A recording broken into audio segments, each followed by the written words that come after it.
El pasaje de hoy es 2 Samuel 1, versículos 17 al 27. Leamos juntos. Y endechó David a Saúl y a Jonatán su hijo con esta endecha, y dijo que debía enseñarse a los hijos de Judá. He aquí que está escrito en el libro de Jaser: ha perecido la gloria de Israel sobre tus alturas, cómo han caído los valientes. No lo anunciéis en Gat, ni deis las nuevas en las plazas de Ascalón, para que no se alegren las hijas de los filisteos, para que no salten de gozo las hijas de los incircuncisos. Montes de Gilboa, ni rocío ni lluvia caiga sobre vosotros, ni seáis tierras de ofrendas, porque allí fue desechado el escudo de los valientes, el escudo de Saúl, como si no hubiera sido ungido con aceite. Sin sangre de los muertos, sin grosura de los valientes, el arco de Jonatán no volvía atrás, ni la espada de Saúl volvió vacía. Saúl y Jonatán, amados y queridos, inseparables en su vida, tampoco en su muerte fueron separados. Más ligeros eran que águilas, más fuertes que leones. Hijas de Israel, llorad por Saúl, quien os vestía de escarlata con deleites, quien adornaba vuestras ropas con ornamentos de oro. Cómo han caído los valientes en medio de la batalla. Jonatán, muerto en tus alturas. Angustia tengo por ti, hermano mío Jonatán, que me fuiste muy dulce. Más maravilloso me fue tu amor que el amor de las mujeres. Cómo han caído los valientes, han perecido las armas de guerra. Amén. Con el título, Una endecha por Saúl y Jonatán, compartiré el mensaje de esta mañana. Desde ayer, hemos estado meditando de nuevo en el libro de 2 Samuel. Cada vez que meditamos, el pasaje es un poco largo. Sin embargo, deseo que la gracia de Dios nos llene abundantemente cada mañana. Anteriormente, prediqué sobre todo el libro de 1 Samuel en los cultos de madrugada.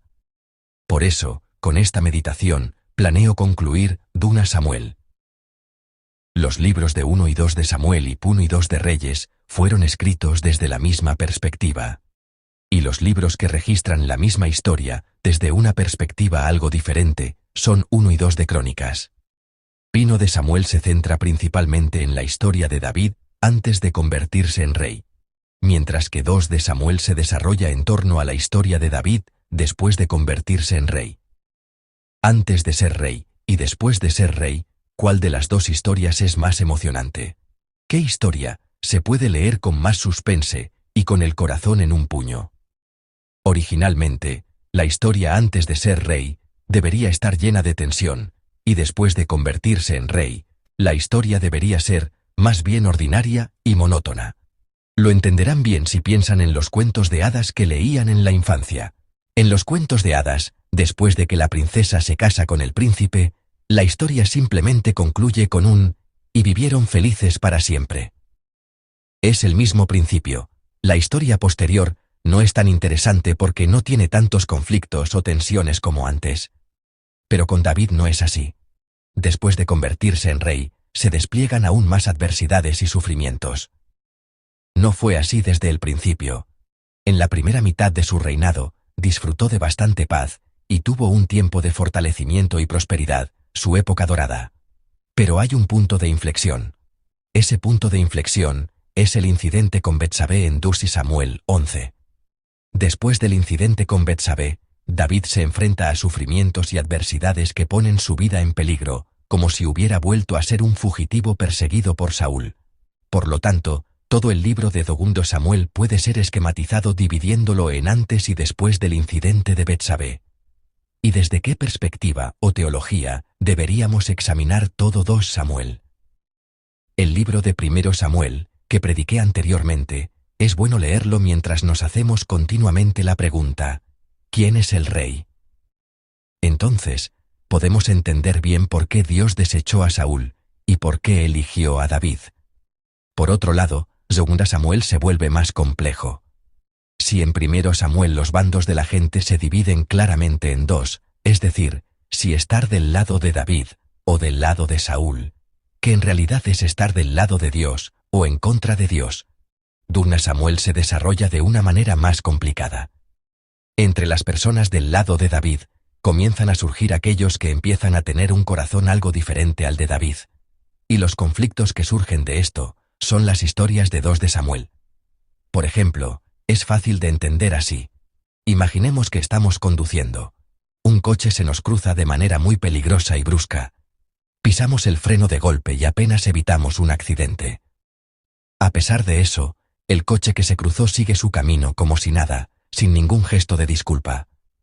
Dentro del coche sucede esto. La persona sentada a nuestro lado está muy alterada. Dice, «Conduce bien», y saca la mano por la ventana, gesticulando y gritando. Pero el conductor está tranquilo. Esa persona debía de tener prisa.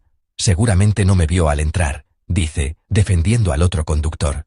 Y luego le dice a la persona del asiento del copiloto, «No te alteres tanto, no se conduce así». ¿Cómo se sentiría la persona que se había alterado? Se sentiría un poco avergonzada y también un poco resentida con el conductor. Se enfadó no solo por su propia ira, sino también por el conductor pensando, ¿cuánto se habrá asustado? Si meditamos en 2 Samuel con esta situación en mente, será de gran ayuda para entenderlo.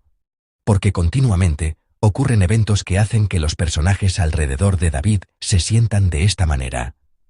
Mientras huía de Saúl, mucha gente se congregó alrededor de David.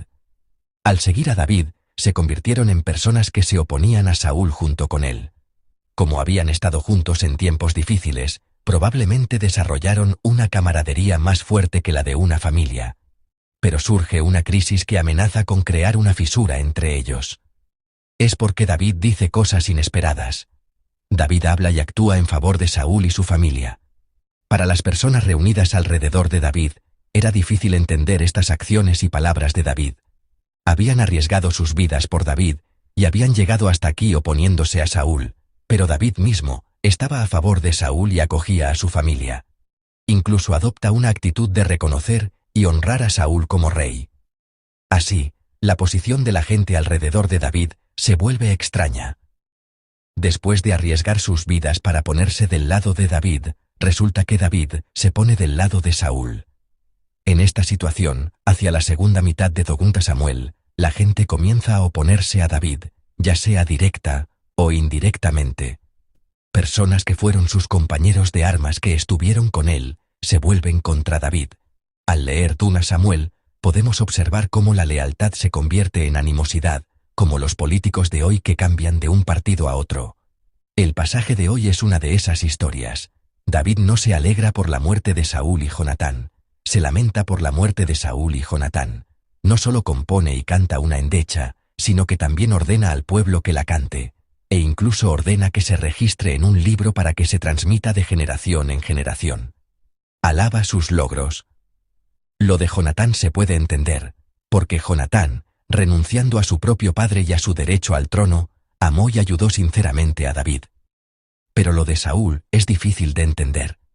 Por mucho que intentemos comprenderlo, es difícil entender que haga lo mismo por Saúl. Saúl intentó matar a David varias veces, y de hecho, David se encontró en situaciones de vida o muerte por culpa de Saúl en múltiples ocasiones. Y en esos momentos, David no estaba solo. A su lado estaban los compañeros que lo habían seguido. Si David era capturado o asesinado, ellos también habrían corrido la misma suerte. Porque David era un rebelde, y quienes ayudaban a un rebelde también se convertían inevitablemente en rebeldes. Pero, ¿qué está haciendo David ahora? Está ordenando cantar una endecha y lamentando la muerte de su adversario, Saúl. Y dentro de esa endecha, incluso incluye contenido que alaba a su adversario, Saúl. ¿Cómo se sentirían las personas alrededor de David al escuchar esta endecha? Probablemente pensarían que deberían alegrarse por la muerte de Saúl, que en lugar de alabar a Saúl, lo correcto sería decir que recibió su castigo. Pero como David les ordena cantar esta endecha, es natural que sintieran una especie de traición, porque ellos también habían sufrido mucho junto a David, huyendo de Saúl durante mucho tiempo. Amados hermanos, esta es la enseñanza de la Escritura de hoy. La pregunta que el pasaje de hoy nos plantea es si podemos seguir la palabra de la Escritura, si podemos estar del lado de Dios, incluso en una situación en la que la opinión pública fluye de esta manera. Tenemos un gran deseo de venganza. A menudo pensamos que no podemos tolerar las acciones y palabras de alguien que nos ha herido y que debemos responder de la manera correspondiente. Este sentimiento puede surgir hacia alguien que se nos cruza bruscamente mientras conducimos, y en casos extremos, puede llevar a una conducción vengativa, incluso arriesgando la seguridad. Pero la venganza es de Dios. No debemos olvidar esto. Y la justicia la ejecuta Dios.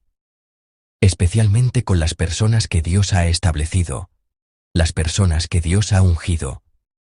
El deseo de vengarme es un deseo de ser rey, como Saúl. Es el deseo de ocupar el lugar de Dios, por lo tanto, el corazón que busca venganza es un corazón orgulloso. Es posible que las personas a mi alrededor se decepcionen si no me vengo de manera contundente. Es posible que las personas que están conmigo sufran pérdidas y me abandonen si no respondo con firmeza. Pero por eso no debo ocupar el lugar de Dios. En ningún caso debo ocupar el lugar de Dios. Este es el hilo conductor que recorre todo el libro de 2 Samuel. Hoy, espero que vivan su vida sin ocupar el lugar de Dios en ninguna circunstancia. La venganza es del Señor. Nosotros simplemente vivamos amando.